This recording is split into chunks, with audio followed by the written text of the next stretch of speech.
Mapalad kayo. Maligayang araw ng Martes, kapanalig.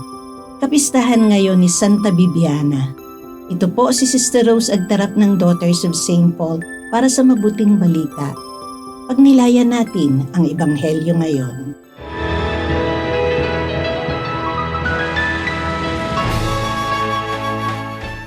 Nag-umapaw sa galak sa Espiritu Santo si Jesus at sinabi niya, Pinupuri kita, Ama, Panginoon ng langit at lupa, dahil inilihim mo ang mga bagay na ito sa marurunong at matatalino, at ipinamulat mo naman sa maliliit.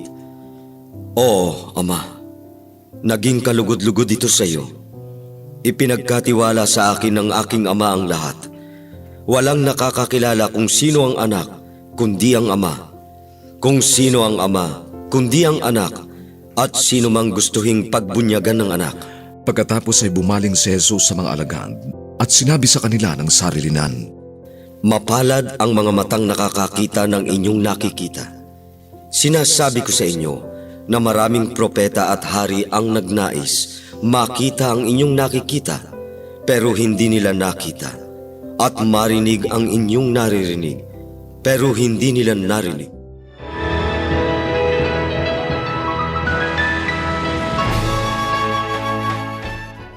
Nagalak si Jesus sa Espiritu Santo sa mabuting balita ngayon.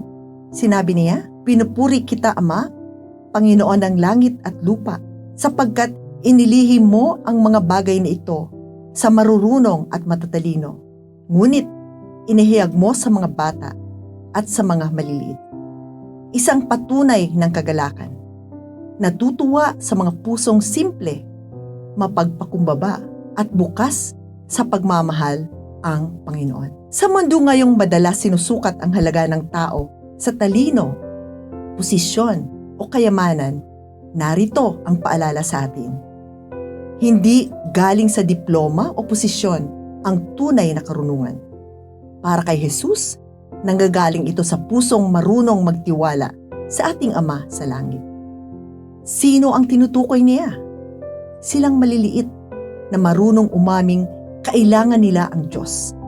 Silang marunong magdasal, marunong makinig, at marunong magpasalamat. Bata pa lang si Jan, lagi na siyang maagang pumunta sa simbahan upang magsimba tuwing linggo. Hindi lang yan, lagi rin siyang nakaupo sa pinakaharapan. Minsan, tinanong siya ng kanilang kura paroko, Jan, bakit lagi kang maagang pumunta sa simbahan? Humiti si Jan at nagsabi, Kasi po, Father, baka gusto ni Jesus ng kausap bago po dumating ang iba. Simple lang ang sagot pero napakalalim. Sa kanyang inosenteng pananampalataya, naroroon ang tunay na karunungan. Ang pusong marunong magmahal at makipagkaibigan sa Diyos. Sinabi rin ni Jesus, mapalad ang mga nakakita sa mga nakikita ninyo. Opo, mapalad po tayo dahil araw-araw ipinapakita sa atin ng Panginoon ang kanyang pag-ibig sa iba't ibang paraan, sa ating pamilya, sa kabutihan ng ibang tao, sa ating panalangin, sa mabuting balita. Ang tanong, nakikita o nararamdaman ba natin ito o abala tayo sa mga bagay na panlabas lamang? May panahon ba tayo para makinig at pagnilayan ang mga pagpapala ng Panginoon sa buhay natin araw-araw? Mga kapanalig, sa paghahanda natin sa pagdating ng Panginoong Hesus, huwag nawa tayong matakot maging maliit sa kanyang harapan. Sa mga pusong mapagpakumbaba, naroroon ang Panginoon. Ang karunungan ng langit ay para sa mga marunong umibig, sumampalataya at magpasalamat. Tunay na mapalad ang mga pusong marunong magtiwala, tulad ng mga bata sapagkat nasa sa kanila ang tunay na kadikilaan ng Diyos. Mapagpalang paghahanda sa pagdating ng Panginoong Hesus ang ating manunubos.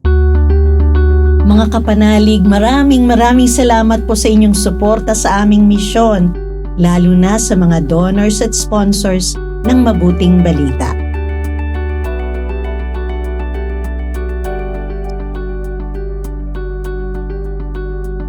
Subscribe, like, share, and follow po lines sa aming social media accounts.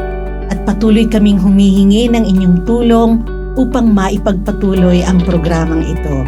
Maaari po ninyong ipadala ang inyong love offerings at donasyon sa aming donations channels. Makakaasa kayo na kasamang lagi ang inyong mga intensyon at kahilingan sa aming panalangin araw-araw. Ito pong muli si Sister Rose na nag-aanyaya sa inyong manalangin.